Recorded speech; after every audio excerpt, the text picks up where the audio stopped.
ক্রীড়ামন্ত্রীর বার্তার এক সপ্তাহের মধ্যেই সরানো হলো যুবভারতীর সামনে বসানো মূর্তি। সল্টলেকে স্টেডিয়ামে ভিআইপি গেটে ঢোকার মুখে সরিয়ে ফেলা হলো মূর্তি। কথা বলবো অরিত্রিক ভট্টাচার্য টেলিফোনে রয়েছেন। অরিত্রিক, সিদ্ধান্ত তো আগেই হয়েছিল, সেই মতো মূর্তি সরিয়ে ফেলা হলো।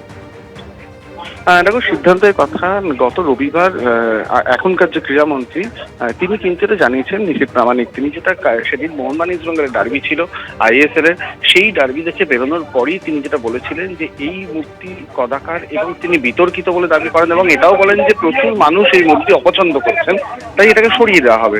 গত রোববার এই বার্তা দেওয়ার পর যেটা দেখা গেল, এক সপ্তাহ পার হলো না, সেই মূর্তি কিন্তু সরিয়ে দেওয়া হয়েছে।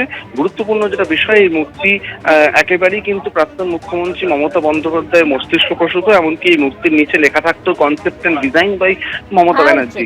তো অর্থাৎ সেই মূর্তিকে সরিয়ে দেওয়া হলো, এবং সেই মূর্তি সরিয়ে পরবর্তী সময় অন্য কাজ সেখানে হবে, এমনটাই জানানো হচ্ছে ক্রীড়া দপ্তরের তরফ থেকে। ধন্যবাদ। এই মূর্তি একটা লোগো, এমন একটা অদ্ভুত বিদঘুটে একটা মূর্তি, মানে একটা কাটা পা, তার উপরে ফুটবল।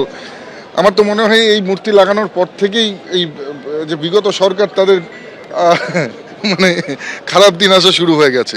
তারপরে মেসিকাণ্ড ঘটলো, সরকার চলে গেল। নিশ্চিতভাবে আমরা ওই ধরনের কোনো একটা অদ্ভুত বিদঘুটে মূর্তিকে, যার কোনো মানে নেই, অর্থ নেই, আমরা রাখবো না। আমরা সেটা পরিবর্তন করব।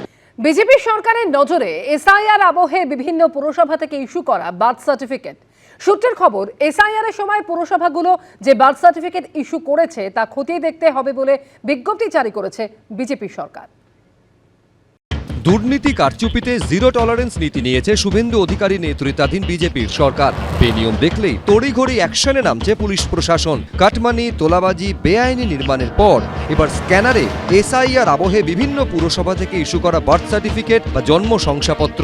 সূত্রের খবর, এসআইআর পর্বে পুরসভাগুলো থেকে যেসব বার্থ সার্টিফিকেট ইস্যু করা হয়েছে তা ফের খতিয়ে দেখতে হবে, এই মর্মে বিজ্ঞপ্তি জারি করেছে বিজেপি সরকার। সরকারের যে নির্দেশ, সেই অনুযায়ী যে সমস্ত বার্থ সার্টিফিকেট ইস্যু করা হয়েছে এই এসআইআর এর সময়, সেগুলোকে ফের খতিয়ে দেখতে হবে এবং রিভিউ করতে হবে।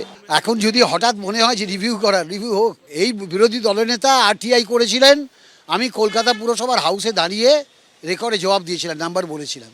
তো এখন যদি করতে চাই করুক, কোনো অসুবিধা। ভোটের আগে এসআইআর আবহে বার্থ সার্টিফিকেটে কারচুপির অভিযোগ তুলে জাতীয় নির্বাচন কমিশনের দ্বারস্থ হয়েছিল বিজেপি। মুখ্য নির্বাচনী আধিকারিক মনোজ আগরওয়ালের কাছে জাল বার্থ সার্টিফিকেট নিয়ে অভিযোগ জানিয়েছিলেন খোদ শুভেন্দু অধিকারী। তিনি দাবি করেছিলেন কলকাতা পুরসভা অবৈধ এবং অনৈতিকভাবে গণহারে বার্থ সার্টিফিকেট বিতরণ করছে। এটি প্রকৃত নাগরিকদের জন্য নয়, বরং এসআইআর চলাকালীন ভোটার তালিকা থেকে বাদ পড়ার ঝুঁকিতে থাকা সন্দেহজনক ব্যক্তিদের সুবিধার্থে এবং তাদের থাকার ব্যবস্থা করার জন্য এবার ক্ষমতায় এসেই পুরসভাগুলির তরফে ইস্যু করা বার্থ সার্টিফিকেট খতিয়ে দেখতে চায় বিজেপি সরকার।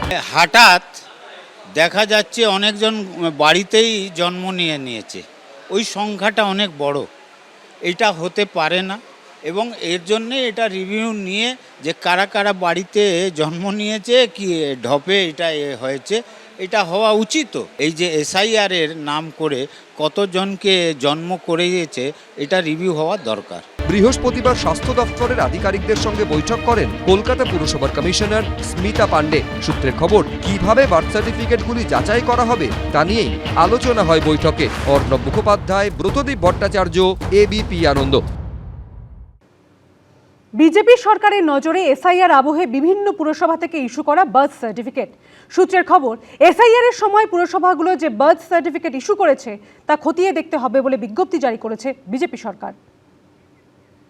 দুর্নীতি কারচুপিতে জিরো টলারেন্স নীতি নিয়েছে শুভেন্দু অধিকারী নেতৃত্বাধীন বিজেপির সরকার। বেনিয়ম দেখলেই তড়িঘড়ি অ্যাকশনে নামছে পুলিশ প্রশাসন। কাটমানি, তোলাবাজি, বেআইনি নির্মাণের পর এবার স্ক্যানারে এসআইআর আবহে বিভিন্ন পুরসভা থেকে ইস্যু করা বার্থ সার্টিফিকেট বা জন্ম শংসাপত্র। সূত্রের খবর, এসআইআর পর্বে পুরসভাগুলো থেকে যেসব বার্থ সার্টিফিকেট ইস্যু করা হয়েছে তা ফের খতিয়ে দেখতে হবে, এই মর্মে বিজ্ঞপ্তি জারি করেছে বিজেপি সরকার। সরকারের যে নির্দেশ, সেই অনুযায়ী যে সমস্ত বার্থ সার্টিফিকেট ইস্যু করা হয়েছে এই এসআইআর এর সময়, সেগুলোকে ফের খতিয়ে দেখতে হবে এবং রিভিউ করতে হবে। এখন যদি হঠাৎ মনে হয় যে রিভিউ হোক, এই বিরোধী দলনেতা আরটিআই করেছিলেন, আমি কলকাতা পুরসভার হাউসে দাঁড়িয়ে রেকর্ডে জবাব দিয়েছিলাম, নাম্বার বলেছিলাম। তো তো এখন যদি করতে চাই করুক, কোনো অসুবিধা নেই। ভোটের আগে এসআইআর আবহে বার্থ সার্টিফিকেটে কারচুপির অভিযোগ তুলে জাতীয় নির্বাচন কমিশনের দ্বারস্থ হয়েছিল বিজেপি। মুখ্য নির্বাচনী আধিকারিক মনোজ আগরওয়ালের কাছে জাল বার্থ সার্টিফিকেট নিয়ে অভিযোগ জানিয়েছিলেন খোদ শুভেন্দু অধিকারী। তিনি দাবি করেছিলেন কলকাতা পুরসভা অবৈধ এবং অনৈতিকভাবে গণহারে বার্থ সার্টিফিকেট বিতরণ করছে। এটি প্রকৃত নাগরিকদের জন্য নয়, বরং এসআইআর চলাকালীন ভোটার তালিকা থেকে বাদ পড়ার ঝুঁকিতে থাকা সন্দেহজনক ব্যক্তিদের সুবিধার্থে এবং তাদের থাকার ব্যবস্থা করার জন্য এবার ক্ষমতায় এসেই পুরসভাগুলির তরফে ইস্যু করা বার্থ সার্টিফিকেট খতিয়ে দেখতে চায় বিজেপি সরকার। হঠাৎ দেখা যাচ্ছে অনেকজন বাড়িতেই জন্ম নিয়েছে, ওই সংখ্যাটা অনেক বড়, এটা হতে পারে না এবং এর জন্যে এটা রিভিউ নিয়ে যে কারা কারা বাড়িতে জন্ম নিয়েছে কি ঢপে এটা হয়েছে, এটা হওয়া উচিত। এই যে এসআইআর এর নাম করে কতজনকে জন্ম করিয়েছে এটা রিভিউ হওয়া দরকার। বৃহস্পতিবার স্বাস্থ্য দপ্তরের আধিকারিকদের সঙ্গে বৈঠক করেন কলকাতা পুরসভার কমিশনার স্মিতা পান্ডে। সূত্রের খবর, কিভাবে বার্থ সার্টিফিকেটগুলি যাচাই করা হবে তা নিয়েই আলোচনা হয় বৈঠকে। অর্ণব মুখোপাধ্যায়, ব্রতদীপ ভট্টাচার্য, এবিপি আনন্দ। ভাটপাড়া গারুলিয়া থেকে হালিশহর, তৃণমূল পরিচালিত একের পর এক পুরসভায় গণ ইস্তফার হিড়িক। চেয়ারম্যান, ভাইস চেয়ারম্যান থেকে তৃণমূলের কাউন্সিলররা, অধিকাংশের মুখে শোনা যাচ্ছে দলের বিরুদ্ধে ক্ষোভ। আর এখন দেখার তা কিভাবে সামাল দেবে জোড়াফুল শিবির।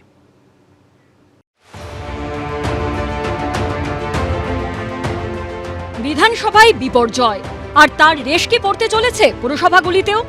মেয়াদ শেষ হবার আগেই কি ভেঙে পড়বে তৃণমূলের একাধিক পুরসভা? বিভিন্ন পুরসভায় তৃণমূল কাউন্সিলরদের ইস্তফার হিড়িক দেখে উঠছে প্রশ্ন। এবার কি পুরসভা ঘিরেও টেনশনে তৃণমূল? ব্যারাকপুর শিল্পাঞ্চলে তৃণমূল পরিচালিত পুরসভায় ফের গণ ইস্তফার ধাক্কা। উত্তর 24 পরগনার হালি শহরের পর এবার ভাটপাড়া ও গারুলিয়া পুরসভা। শুক্রবার ভাটপাড়া পুরসভায় চেয়ারম্যান, ভাইস চেয়ারম্যান সহ পদত্যাগ করলেন মোট 30 জন তৃণমূল কাউন্সিলর। একই দিনে গারুলিয়া পুরসভার মোট 21 জন কাউন্সিলরের মধ্যে ইস্তফা দিলেন 10 জন তৃণমূল কাউন্সিলর। ভাটপাড়া পৌরসভার কতজন কাউন্সিলর পদত্যাগ করলো ইতিমধ্যে? 29 জন। আমরা রিজাইন করে দিয়েছি। আমি ভাইস চেয়ারম্যান ছিলাম, চেয়ারম্যানও রিজাইন করে দিয়েছি। তখন আমার কাছে আর কোনো অল্টারনেটিভ ওয়ে ছিল না, বিকল্প আর কোনো ছিল না কিছু। সেই জন্য রিজাইন। তারপর আমি চোখের সামনে দেখছি পৌর পরিষেবা পাচ্ছে না লোকেরা, এমপ্লয়িরা মায়না পাচ্ছে না। এ দুর্ভাগ্য যে এরকম একটা পরিস্থিতিতে দলের কোনো সাহায্য পাইনি। আমাদের দল তৃণমূল কেউই পাশে দাঁড়ায়নি। ভাটপাড়া পুরসভা জগদ্দল বিধানসভার অন্তর্গত। এবারের ভোটে এই বিধানসভা প্রায় 21,000 ভোটে তৃণমূলের হাত থেকে ছিনিয়ে নিয়েছে বিজেপি।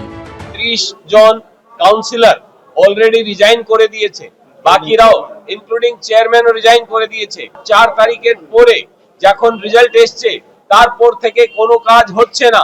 আমাদের অনারেবল মুখ্যমন্ত্রী, ওনার কাছে আমরা রিকোয়েস্ট করব কি তাড়াতাড়ি বোর্ড অফ অ্যাডমিনিস্ট্রেটর বসানো হয়। এদিকে ভাটপাড়া পুরসভায় গণ ইস্তফা কাণ্ডের মধ্যেই সামনে এসেছে দুর্নীতি ইস্যু। তৃণমূল পরিচালিত পুরসভার বিরুদ্ধে মুখ খুলেছেন খোদ ভাইস চেয়ারম্যান। দুর্নীতির খবর আমার কাছেও আছে। দুর্নীতি তো কিছু হয়েছে, যদি দুর্নীতি হয় তার কালির দাগ আমি গায়ে মাখবো না। এমন কোনো মাস যায়নি দলকে জানাইনি, প্রতিটা মাসে দিয়েছি।